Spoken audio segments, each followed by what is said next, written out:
So you're thinking about buying a brand new construction home? Well, it doesn't have to feel like you got kicked in the head with a frozen muckluck. So stick with me and I'll show you how to make the process smooth, exciting, and maybe even a little bit of fun. So now, why listen to me? Well, I've spent over 20 years working with some of the largest builders in the country, both as sales employee and a consultant. Along the way, I've been involved in the sale of over 4,000 homes, totaling more than 1.4 billion. So yeah, I've seen it all, from the smoothest transactions to deals that made me wonder if I accidentally walked under a ladder while holding a black cat. So from an insider, I'm here to guide you through the step-by-step process of buying a new construction home with a dash of humor and a lot of insight to help you navigate like a pro. So let's just dive in. But you know what? Before we jump right into the steps, let's talk about the types of builders, because this is where the journey starts and it's important. So knowing the different types can avoid some buyer confusion, like why are these guys so expensive and why can't these other guys let me do exactly what I want? First up, custom home builders. Think of these folks as the personal chefs of home building. So you get to choose everything, your layout, finishes, even where that perfect picture window goes. It's your dream, it's done your way. So sounds great, and it is if that's what you're going for, but what you need to know is that it's gonna cost you. So it's much more expensive, it takes longer, and it comes with a side of decision fatigue, so to speak. It's way more open to errors and things getting missed. You can count on pages and pages of amendments. If you thrive on control and you have the budget, custom might be your vibe. So next up, we have production builders. So the home building equivalent, I was gonna say the hillbilly, the home building equivalent of your favorite chain restaurant. They work off like a pre-designed floor plan, which means faster timelines, lower prices, and fewer errors in theory. But customization, forget about it. What you see is what you get. Within their rules, no substitutions, no exceptions. A lot of times there'll be no negotiations, so the price is the price.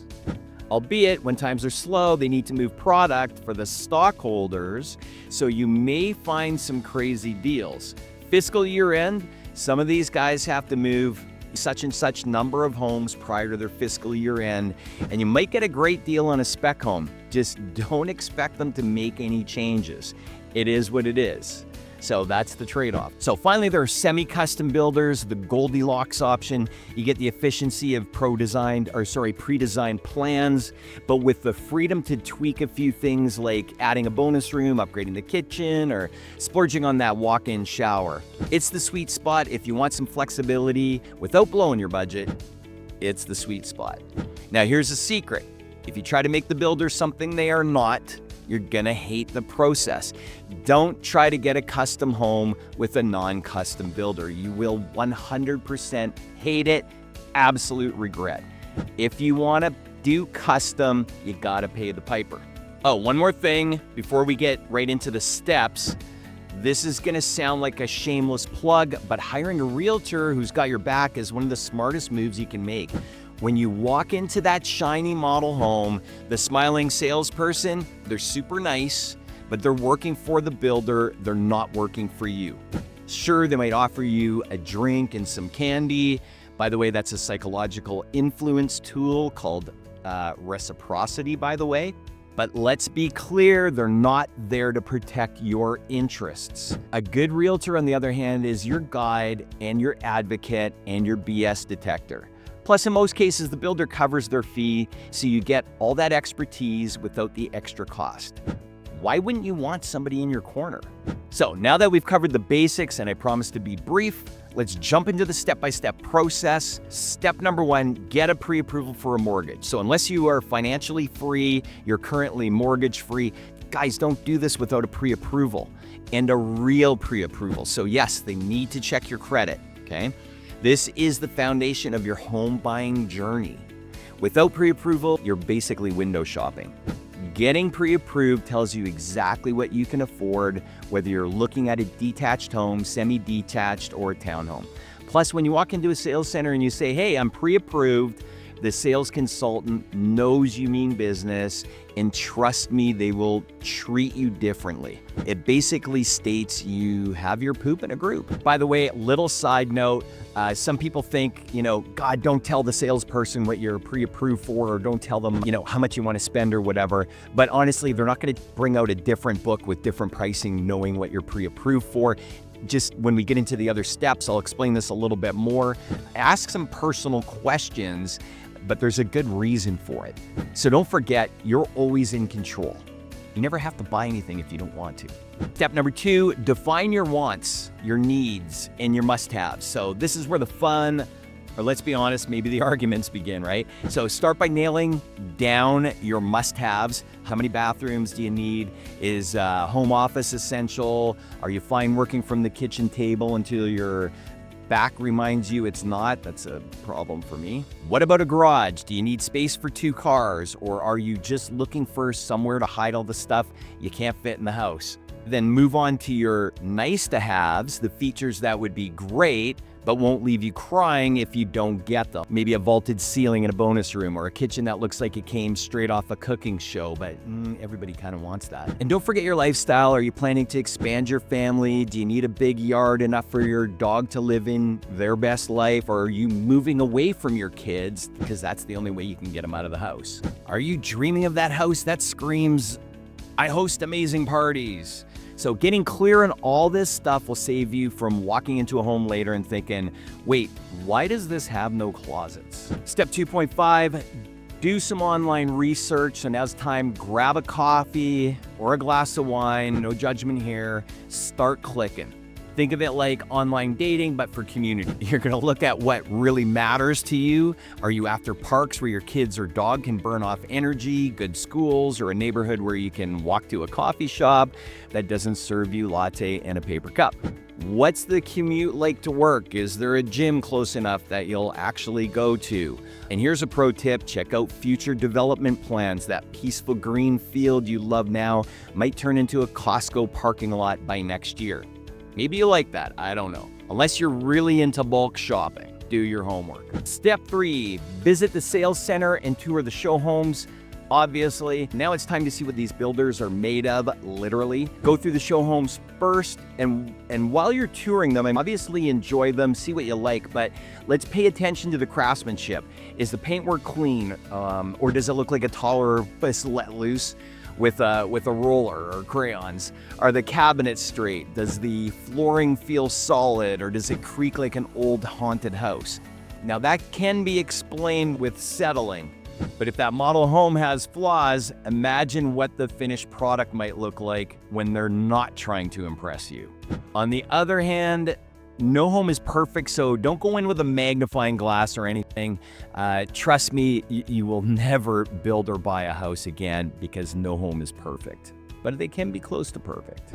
So step 4, working with the sales consultant. So after you finish doing an eyeing over the show homes, it's time to sit down with the sales consultant and get a general layout of the area and what's going on. So this is where they're gonna ask you some questions. So you're gonna have questions, they're gonna have lots of questions for you. It's okay. It's okay to spill out some information.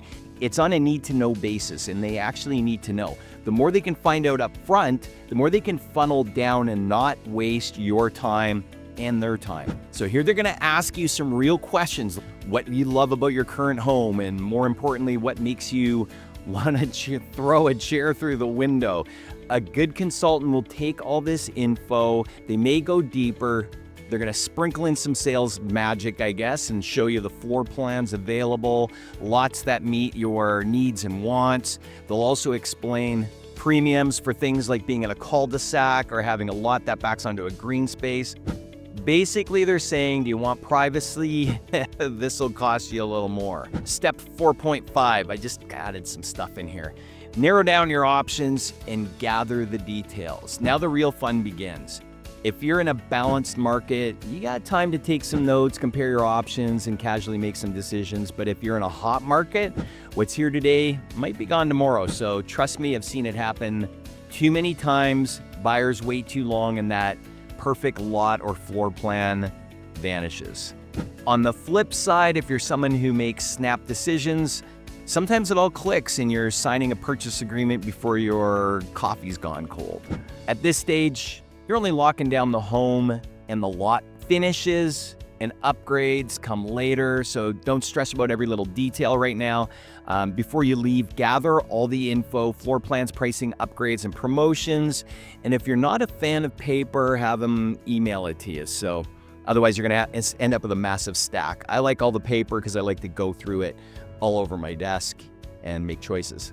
Oh, and for the love of spreadsheets, take notes. After visiting a few builders, you won't remember who told you the deposit was 5% or who said it was 10% or who promised free appliances. Stay organized, and you want the free appliances. Step number 5, select your lot and your floor plan. Now it's decision time. So take a deep breath on your own, narrow down which community you love if you don't want a salesperson breathing down your throat.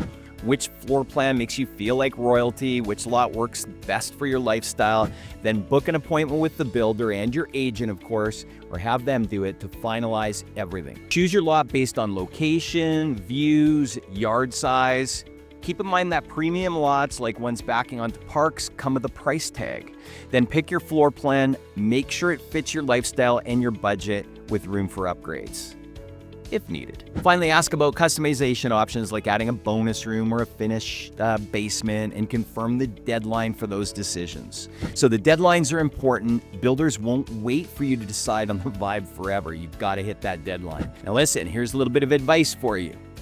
When you're buying a home, people tend to buy it like they're buying a car, and they're looking for the best price they can possibly find or whatnot, and settle for something less than what they really want. Here's my advice to you. If it's affordable, just take the step up and do it.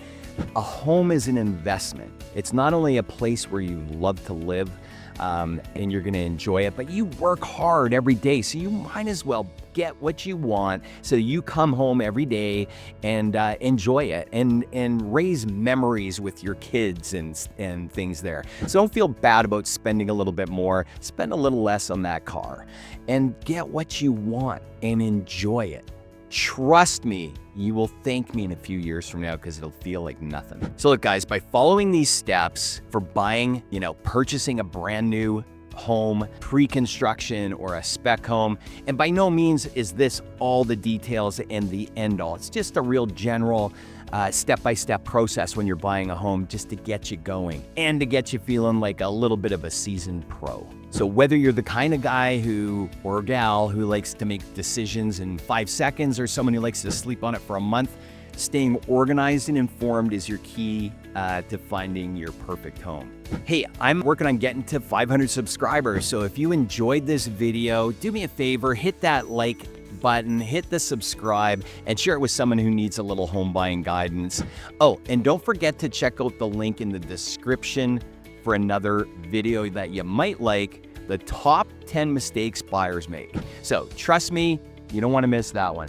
See you in the next video.